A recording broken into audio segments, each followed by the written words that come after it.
Bonjour et bienvenue dans cette nouvelle vidéo. Aujourd'hui on va tester et voir comment on branche deux deuillers 6 kg en monophasé en parallèle.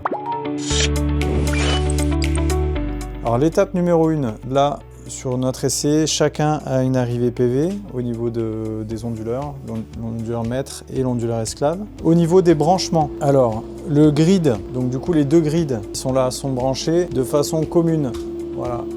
Elles se rejoignent ici. Il y a un lien entre les deux grids à un moment donné. Mais ça, c'est au niveau du tableau électrique, ça va être assez facile puisque suivant là où vous le mettez, ils seront en commun aussi. Donc ça, c'est OK. Après, au niveau des câbles de communication, donc là, on a utilisé des batteries Pilontech. Donc là, on a utilisé une seule batterie Pilontech. Bien sûr, on a programmé pour une batterie Pilontech. Il faut que ça soit dans le ACAN. Utiliser donc du coup l'étiquette bleue et aller chercher là pareil sur l'onduleur, la prise s'appelle ACAN ici, BMS. Et là après pour la mise en parallèle, vous utilisez le câble jaune, c'est un câble 8 pins non croisé en parallèle 2 jusqu'à parallèle 2 sur le slave. Bien sûr il n'y a qu'un seul câble de communication entre du coup le groupe de batterie et l'onduleur maître. Après toutes les infos vont passer dans le câble de communication jaune qui va entre les deux onduleurs. Côté paramétrage, les premières choses à faire quand on met en route l'onduleur, c'est aller dans Battery Setting, choisir Lithium Mode, Activate Battery, renseigner la capacité totale du parc de batterie, la capacité de charge et de décharge maximum de toutes les batteries en cumulé. Une fois toutes les informations bien renseignées, vous appuyez sur la flèche ici pour valider votre sélection. Après, vous touchez toujours pas le slave, là on est toujours sur le master, vous allez dans fonction avancée, vous descendez et là vous choisissez parallèle master et pareil, vous mettez ici pour sauvegarder la croix en bas. Une fois que c'est fait, il faut brancher le grid en on. Donc là, il faut le relever. Pareil, une fois que c'est fait, on va sur les préférences du slave, paramètres avancés, on descend, sauf que ici, l'autre c'était parallèle Modbus SN01 et là, il faut mettre parallèle slave SN02 et faire sauvegarder. Si vous souhaitez voir que le mode parallèle a bien fonctionné, en revenant sur l'onduleur maître, vous pouvez voir qu'ici, les batteries sont à 48%, et là il y a marqué lithium avec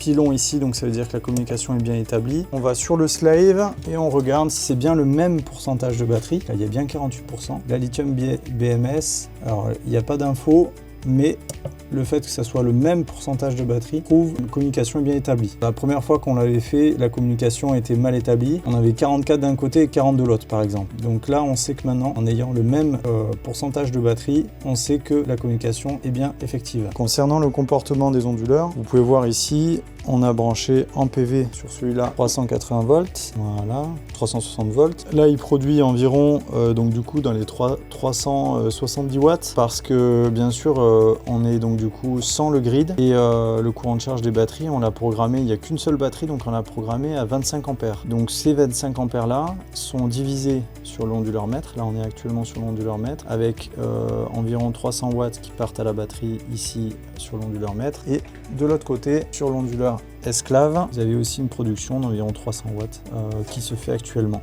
Voilà, donc les deux onduleurs produisent en même temps et rechargent les batteries, le parc de batterie en même temps. Concernant le branchement de la pince CT, celle-ci doit être positionnée avant vos consommations, donc du coup entre le 500 mA et votre tableau électrique, sur la phase avec la flèche orientée vers les consommations. Côté onduleur, donc c'est toujours sur l'onduleur maître, vous avez ici un bornier et le fil blanc doit aller sur la borne numéro 3 et le fil noir doit aller sur la borne numéro 4. Sur l'onduleur esclave, aucune pince ampère métrique ou compteur d'énergie ne doit être branché. Tout comme le câble de communication, il n'y a pas de câble de communication entre les batteries, le parc de batterie et l'onduleur esclave. Toutes les informations passent dans ce câble de communication de mise en parallèle, donc sur parallèle 2, parallèle 2. Autre test, nous venons de couper PV sur l'onduleur esclave et nous pouvons voir que les panneaux du maître prennent le relais et produisent plus pour compenser du coup les 25 ampères demandés par la batterie en courant de charge. Concernant les réglages de fonctionnement, comme pour les deuillers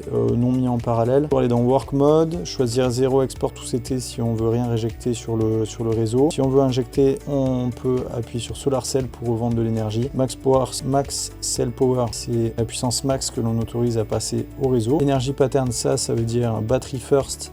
Si on souhaite que les batteries restent chargées pendant toute la journée pour qu'elles soient donc vidées lorsqu'il n'y a plus d'énergie solaire. Ou Load First, ça permet de vraiment optimiser l'utilisation des batteries en fonction de vos consommations, que ce soit lorsqu'il y a du soleil ou pas. Après, passons à la deuxième page. Il faut toujours avoir Time of Use de cocher. Et ici, toutes les valeurs que vous souhaitez avoir. Ici, c'est les valeurs de décharge de la batterie possible. Donc là, on est bloqué à 34%. Pourquoi? Parce qu'en fait, il y a un menu dans Battery Setting qui est du coup un menu supérieur, c'est-à-dire qu'il a la priorité sur ce menu, et le low bat est réglé à 35%. Donc si on descend le low bat à 30% par exemple, on va pouvoir dans Work Mode ici descendre aussi à 29%. Alors, on ne peut pas aller plus loin parce qu'on a mis 30% en low bat. Si vous voulez faire un chargement via le grid, si vous cochez ici, le fuseau horaire va servir de chargement, et donc du coup ce seuil là en batterie sera le seuil d'arrêt de recharge via le réseau. Inversement ici, vu qu'il n'y a rien qui est coché, c'est le seuil de déchargement max de la batterie